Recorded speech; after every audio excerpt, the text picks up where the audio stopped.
I'm going to make another assumption. You have all or most of your major tools by now. Your table saw, bandsaw, drill press, joiner, router table. So what do you need as far as professional tools? Does that mean a 36-inch joiner? Planer. Get rid of that 12-inch DeWalt. Maybe you need a 52-inch drum sander.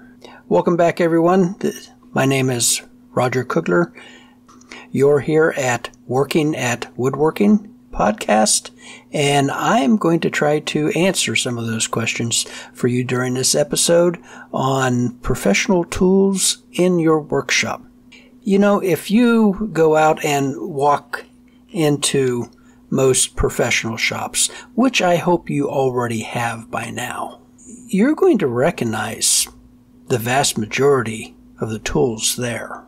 They might have a 36-inch planer while you only have a 15-inch planer, but for the large part, most of the tools that the pros use, a lot of hobbyists use. In fact, I've been into a lot of hobbyist workshops, amateurs, especially retired people. They are so much nicer than mine. Oh my gosh. I remember I interviewed for a job at a wood shop that was associated with a very large lumber yard in town. 24 years ago at least. And I walked in and I recognized everything. They had this gorgeous 36-inch cast iron bandsaw. You know, the one with the kind of homemade guards on it, because when this thing was built, there was no such thing as OSHA. You know, if you were foolish enough to stick your arm in the bandsaw, it was going to get cut off. And the foreman who was interviewing me asked if there was any tool in the shop that I was unfamiliar with. And I kind of looked around and walked over to this one tool. I knew that it drilled, but I wasn't exactly sure what. It looked almost like a mortising machine, but it wasn't. And I admitted I did not know what that was. And he kind of laughed and chuckled to himself, and he goes, "Well, you're not the only one. That is a door mortising machine. And we probably haven't used that in 30 years. So there you go." So could we sum this up that professionals use really big machines? Well, some of them do. A lot of them don't. And, you know, it's almost a moot point, because those guys probably have employees, and that's not what we're focused on. You and I are not big. We're a one-person shop. And if you want to be big, you want to have employees, this is not really the podcast for you. In fact, I would recommend you go over and listen to the Woodworking Network podcast, and I'll have a link to that in the show notes.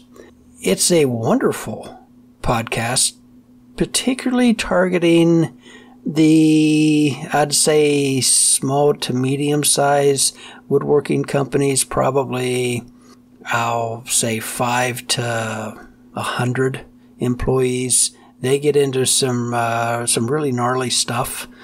It's very interesting for anybody to listen to. They talk about some subjects that affect all of us, big and small.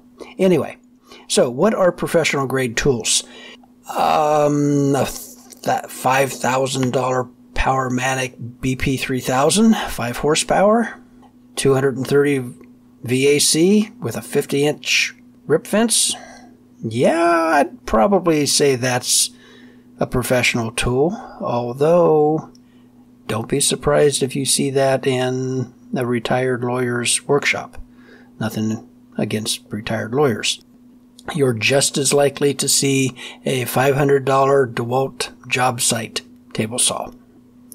This kind of leads us into the decision tree that you are going to have to tackle when you are buying some tools to outfit your shop. And at the very top of that decision tree, question number 1 that you need to ask yourself, do you really need that tool, or do you want that tool? Big difference here. Must you really have a cordless 16 gauge nail gun, or would a pneumatic gun work just as well? I was under a big quandary years ago, thinking about the 16 gauge cordless nail gun. And I've made a decision as I was lugging my pancake air compressor up the 3rd flight of stairs, that if I ever got around to buying a cordless nail gun, I would immediately subtract $100 from its retail price and use that number to make my decision as to whether to buy it or not. Because even a small compressor after 3 flights of stairs starts to get pretty heavy. And I figured that was worth something. It was worth my time of having to drag that thing up there.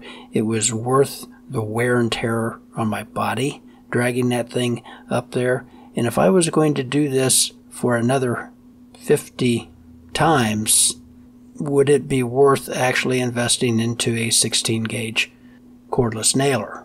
Oh, by the way, the answer is absolutely. Oh my gosh, talking about another life changer. Well, let's not digress into that. So number 2, what do you need this tool to do? Should you go for versatility, or should you go for specialization? Now here's an example. Should you buy a table saw, or should you buy a track saw? Track saws are becoming very, very popular nowadays. It kind of comes down to what you need that tool to do. If you need to cut dados, game over, table saw. If you need to make a whole bunch of end grain cuts, table saw, or maybe miter saw, depending on the width. Do you need to create 1/32 inch strips of wood? Yeah, that's going to probably be a table saw too. You could do it with a track saw, but it's not going to be pretty. Well, you need to build a sled to make angled cuts at a specific bevel. Again, that's a job for a table saw. Or are you going to be building a whole bunch of cabinets? Maybe outfitting a kitchen. You know, track saws are really good at that nowadays. They cut perfectly straight lines. And I don't know about you, but I can cut a crooked line on a table saw. Yes, I have done it before. So you see there, we have versatility, but we also have speciality. The one tool gives us almost infinite variety of different jobs, different cuts that it can make. But the other one does one thing really, really well, over and over and over. So that kind of gets into the versatility versus the specialization. Another example I could think of is the Festool Domino. It does one thing really, really well. In fact, that even brings us to number 3, speed and repeatability. You know, I can cut mortise and tenon joints by hand. I don't want to, especially if I'm trying to build a face frame for a cabinet or a bookcase or something like that. I've done it. I just would rather grab a Festool and let it do it for me. It is incredibly fast and it is incredibly repeatable. And that leads us into cost. How much will one tool save you versus another tool? If you can buy a tool, let's use a domino since we're already on it, for joinery work, what would the cost difference be in your production time versus mortise and tenon, pocket hole joinery, dowels, whatever? Well, there was actually a magazine article, and of course I can't remember the name of the magazine, It may have been Fine Woodworking. Don't quote me on that. Where they did exactly that. They did an analysis of various types of joinery methods for building a face frame. They considered the initial cost of the tool. They considered the cost of the materials, screws, dominoes, biscuits, dowels. They considered the speed of accomplishing each joint. I bet you can probably already guess who won. Cutting mortise and tenons by hand had a very, very low initial cost. 1-2 chisels, layout tools, which you probably already have. Maybe the pocket screw joinery. A little bit more money, cost of screws, time. It came down to the domino just blowing the other methods out of the water. Sure, initial cost was really high, but cost per joint was very, very low. So if you were going to make 1,000 joints, how much time would that take? What would the cost of that ultimately be? And so there we're really siding on the side of specialization, although the initial cost is very, very high. If you want an interesting study in tool use, study some of the Victorian era furniture, the late 1800s, early 1900s, where furniture moved from small workshops to factories. And a lot of that furniture was built with mortise and tenon. They were not cutting mortise and tenons by hand. They had entire machines that were doing that. Very, very large machines. Like there's this one mortise and tenoning machine. It's the size of like 3 refrigerators. It's huge. It weighs thousands of pounds.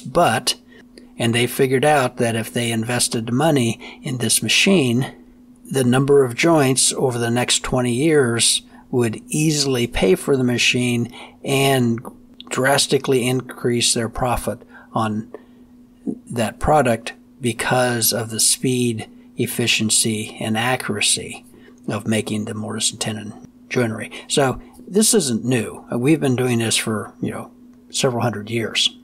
And I'm going to throw out number 5 on here.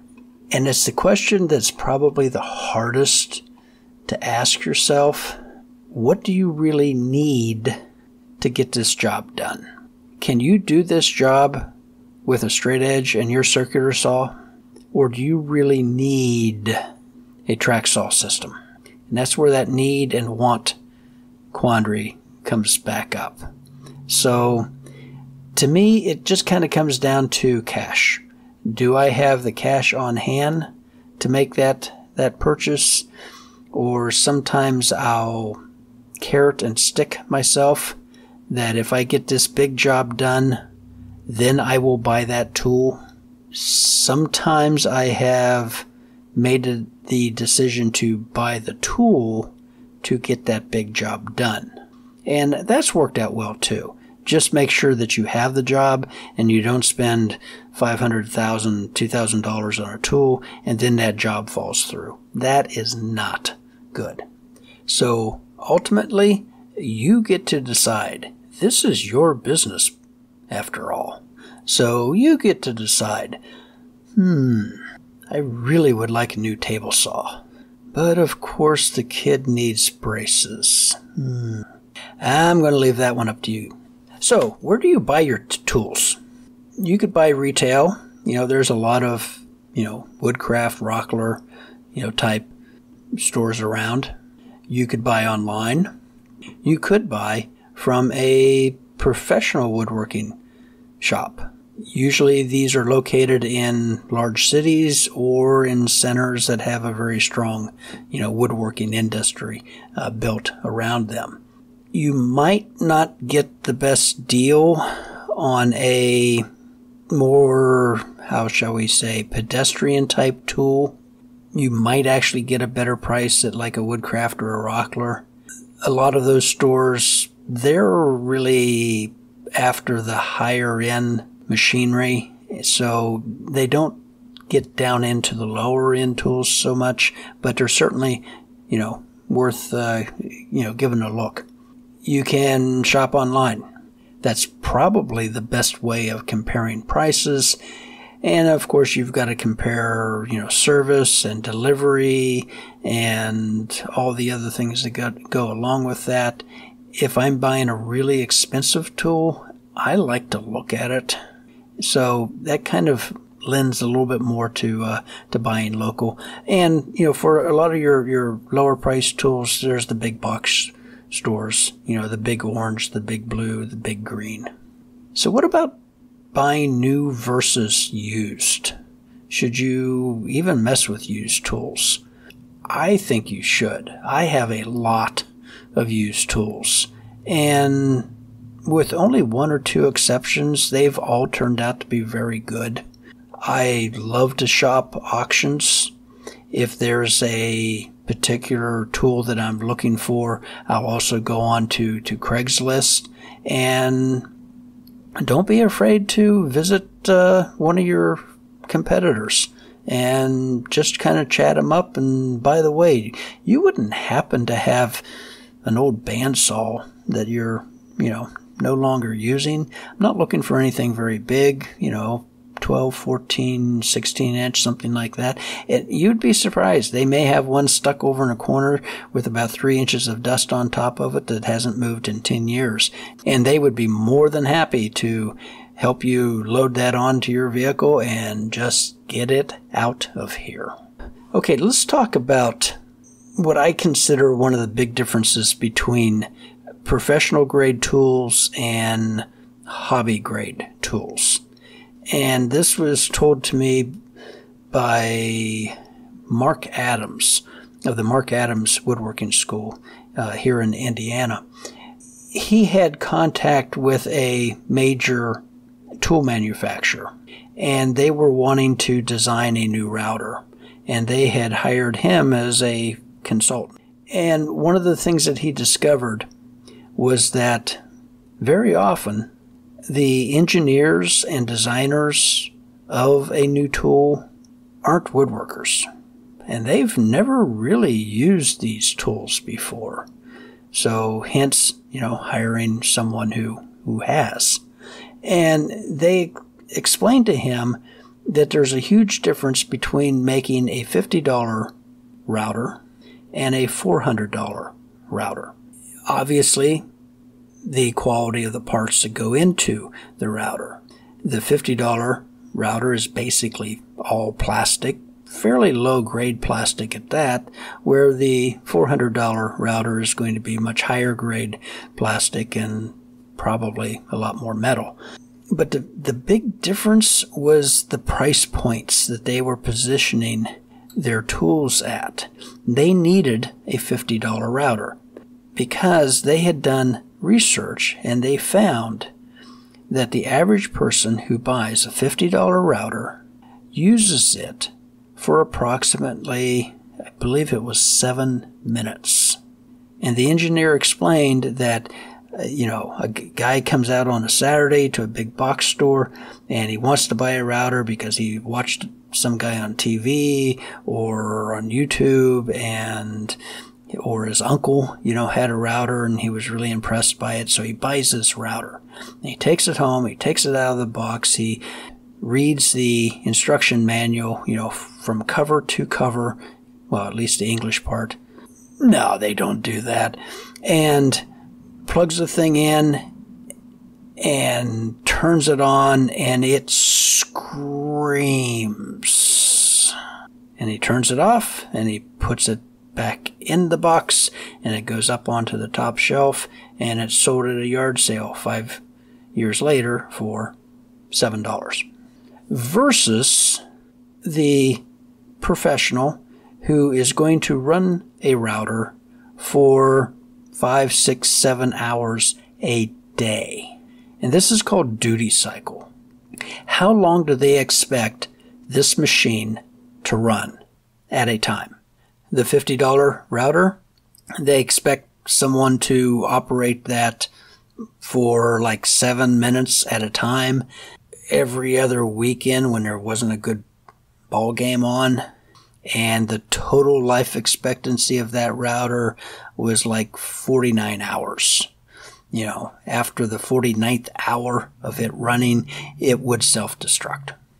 Versus the $400 router that was expected to run 5 or 6 hours a day, 5 days a week for, several thousand hours.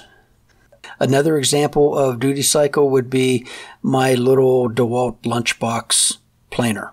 It does a marvelous job. A 32nd of an inch at a time. Beautiful finish. I actually hone my blades. It comes out at probably 220, maybe ready for 320 grit sandpaper. Just a marvelous job at a 32nd of an inch at a time. It takes forever to do anything. Yeah, I know. I could take a heavier cut, but the finish quality goes down. And frankly, I don't want to burn this thing up by trying to hog off a 16th of an inch of white oak, 4 or 5 hours a day. In fact, I can't run that 4 or 5 hours a day. I can get probably about 30 minutes out of it, and I've learned to actually put my hand over the motor to feel how hot it's getting. And there is a overheat circuit interrupter in there, so if it gets too hot, it will shut itself down. I've only done that maybe 2 or 3 times in the last 10 years or so. And I also have a Woodmaster set up with a planer head. And it's I think it is a 3-horse motor. And that thing takes 3/16 of an inch of white oak away. Doesn't really even think about it. And it can do that all day. So it's just the different expectation of the machine that you're getting. I think that when you're going into the professional market, you need to be looking at the higher end tools. Unless it's just something that you're going to use occasionally. I bought a little strip belt sander off of Amazon. I think it's a Win. It cost, I don't know, $25, maybe $30. I use it occasionally, but I don't expect to run that 10 hours a day. And I don't mean to sound like a tool snob, because I'm the farthest thing from a tool snob. I have I think it's called Shop Tools 6-inch belt and disc sander. I got it years ago from Menards. It's the bottom of the barrel. They scraped this thing together. The whole thing, I think, was like $100, maybe $120. You can easily spend $700, $800, $900, from Jet or Powermatic or something like that. This thing has done great. I've had to redo the platen on it because it was either hollowed out or not flat, but I wasn't getting a good finish on wood, and I kind of modified the platen, and it just does a wonderful job for, $120 over 12 years. That's $10 a year. For what I use it for, it does very, very well. And here's just another little tip. If you get into buying tools, some tools will advertise themselves as 1.5 horsepower or 1 horse, 3/4 horse. I was looking at, table saws the other day on Amazon, and they advertised a particular table saw that ran on 120 volts at 4 horsepower. And I'm thinking, you can't do that, because about the maximum horsepower you can get out of a 120 circuit is about 1.5. So I went to the company's webpage, and sure enough, they had it listed at like 1.35 horsepower. But either somebody on the other site hit the wrong keys, or they were trying to purposely mislead. I rely more on the amperage of the tool than the horsepower, especially with like dust collectors and vacuums and things like that. Those numbers are just all over the place, but a 7 amp motor has the capacity of producing more power than a 3 amp motor. And you can't really get around that. Of course, depending on how the motor or the tool is designed, the gearing and so on and so forth, there can be a difference. But as kind of a general rule, look at the amperage. That's going to tell you the power that tool can deliver. Okay, let's talk about some of the other differences you might find between a professional shop and a hobby shop. I think you'll find more backups in a professional shop. You're going to have 2, maybe 3 backup bandsaw blades. Because if you're in the middle of a job and you're using a bandsaw and you break a blade, you may not be able to wait 2 or 3, 4 days to order a new one online. You might be out in the middle of the country and you have to drive an hour, 2 hours to a town, a city to buy one in person. And that's downtime you just cannot afford. So you need to have some backups on critical parts. Saw blades, you should probably have an extra. Router bits, especially router bits that are critical to a particular part or product. If you break that, you're kind of shut down. Router bits aren't that expensive. Have 2 or 3 of them in standby. Sandpaper. Gone are the days of going to the hardware store and buying a pack of sandpaper. You need to be buying sandpaper by the 100, maybe the 50. But, that pack of 10, no, that's not going to cut it anymore. You're going to spend more time going back and forth to the store than you are, sanding wood that is hopefully making you money. Glue. Buy it by the gallons. You're going to be using it. Forget about that little, 8-ounce squeeze bottle. Buy a gallon of glue. Finish. They say it's cheaper in volume. And if you can get a gallon of finish as opposed to a quart or, God forbid, the little pint cans, buy it. If you can use it before that product were to go bad. So finishes and paint and things like that, you have to be a little careful. Buy what you can use in a reasonable period of time. Screws, you're buying those by the 100, maybe the 1,000, depending on what you're building, how quickly you're moving through these things. Dowels or dominoes, any consumable, you should be buying in bulk to get the best price. And speaking of backups, V-belts. There's probably a V-belt on your bandsaw, maybe on your table saw, 6-inch belt sander. Do you have backups for the V-belts? Because if they break, are you shut down for half a day while you try to hunt one down near where you live? It's easier to have them and never need them than to need them and not have them. I think that's the insurance industry that comes up with that. Some other differences, your sanding system. The faster you can get something sanded, the faster you can get it finished, the faster you can get paid. So if you're using a 3-inch or a 5-inch sander, it might be time to step up to a 6-inch. It's absolutely amazing how much more quickly you can sand a tabletop with a 6-inch sander than a 5-inch sander. I know that sounds kind of weird. We could do the math if you wanted. I don't want to. But it's a significant difference between a 5-inch and a 6-inch. So if you don't have a 6-inch sander, I would recommend kind of adding that to your wish list. because it really just boils down to time is money. Dust collection. You're no longer working in your shop, 2.5 hours on Saturday afternoon. You're working in your shop, well, hopefully, 4 or 5 hours a day.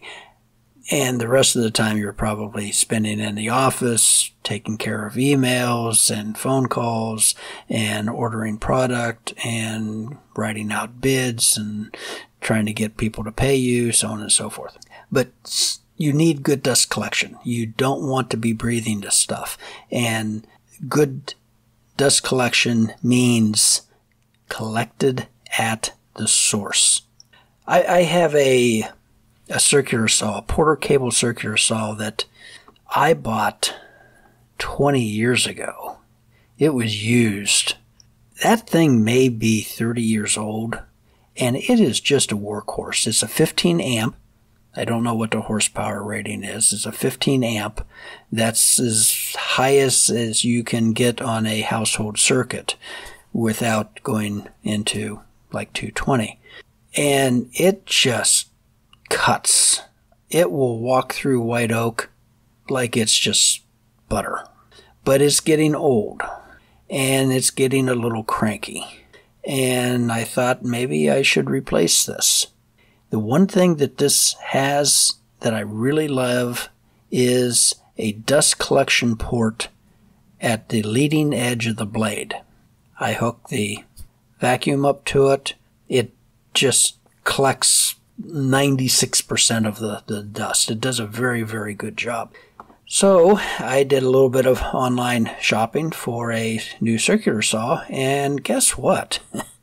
With the exception of the track saws, all the circular saws don't have dust collection. They have a little chute that spews it out the back. If you're up on the roof, laying down sheeting, that's not a big deal, but I'm in a small workshop. I don't want that dust going everywhere. I have worked very, very hard to try to keep, a clean shop. So I don't know.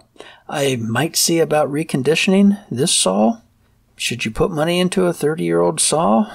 Well, none of the track saws have the power that this thing has. Or if they do, they're incredibly expensive. So I don't know what I'm going to do there.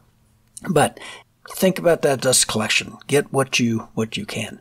And the one tool area that everybody, I think, struggles with is a sharpening system. Now, if you don't use hand tools very often, your sharpening system is knowing who to send your saw blades out to have sharpened. If you use hand tools, that means having a system, diamond stone, water stone, sandpaper, rocks, I don't care, but having a system that you can get an edge on a tool very quickly. This shouldn't be a major reduction. It shouldn't be something that you have to schedule during your day that I'm going to sharpen this tool. It should be something that you set up in about 45 seconds and you put an edge on in the next 45 seconds, and you have 45 more seconds to reinsert it into the plane and put it back to work. You have 3 minutes. I'll give you 3 minutes to have an edge, a really good edge on a tool. So if you don't have that right now, that's something I would encourage you to work on if you're using hand tools. No, I'm going to take that back. Even if you don't use a lot of hand tools, you should still be able to sharpen your tools. There's no reason to be, showing up at a job site with, 3 or 4 chisels that are, duller than a butter knife. So learn to sharpen your tools. And the one that I probably struggled with the most is an HVLP spray booth. There, I said it. You need one. You need to spray finish. Sure, it's romantic to break out the boar's hair brush that came from the upper mountains of the China highlands of these wild boars. No. you need to get finish on the product quickly. Remember that old time is money thing? This is where the metal meets the road. Wait, I don't think that was right. This is where you make your money. I so wish somebody had told me years ago, stop screwing around with this, stop screwing around with that. Get an HVLP sprayer and set up some type of a spray booth. Spray booth does not have to be big and super fancy, especially if you're using waterborne finishes, which I'm really going that way. I've kind of had it with odors, fumes, and a wife complaining that the place stinks. And with the finishes that I've been playing around with, I've been very impressed with them. So if you don't have a spray booth, figure one out. And the next to the last tool system I'm going to talk about is an entertainment system. Yes, that's right. You're going to spend a lot of time in the shop, a lot more than you used to. And, well, quite frankly, it can get boring out there. So have something to listen to. Radio, music player, smartphone, even a TV.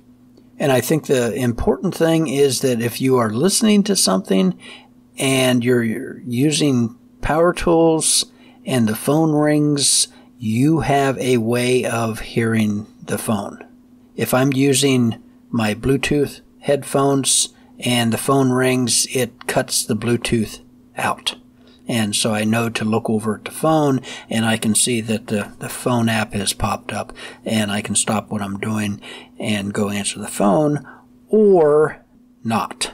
If I'm doing a big production run of something and I have like 5 machines running at once, and I have a face mask on and headphones, and it takes me like 3 minutes to shut everything down, the phone call is going to be over by then, and I just let it go to voicemail. So don't be enslaved to the phone, but be aware of it.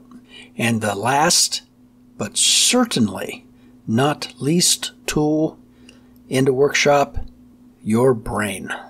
And we're going to actually talk more about that in the next podcast, number 12. But your brain is the most important tool that you have in the shop with you. It can keep you out of trouble.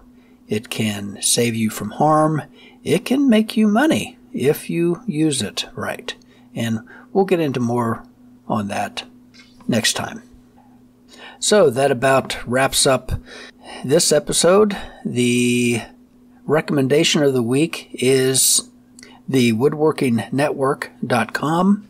They have a wonderful website, a lot of the latest tech news in the woodworking industry, and the podcast, which I find very, very enjoyable. And since this is episode 11, I told you that episode 12 is my last scheduled episode, and I would love to hear from you. Should I continue these? Should I go on? Should I wrap it up? Should I never have started this in the first place? So you can send me an email at roger@working@woodworking.com. I would love to hear from you. I have about 3 jobs out in the shop that I've got to get finished up. Fortunately, I don't have anyone walking up the driveway right now with a broken chair. That was actually yesterday. So until then, I am wishing you happy woodworking.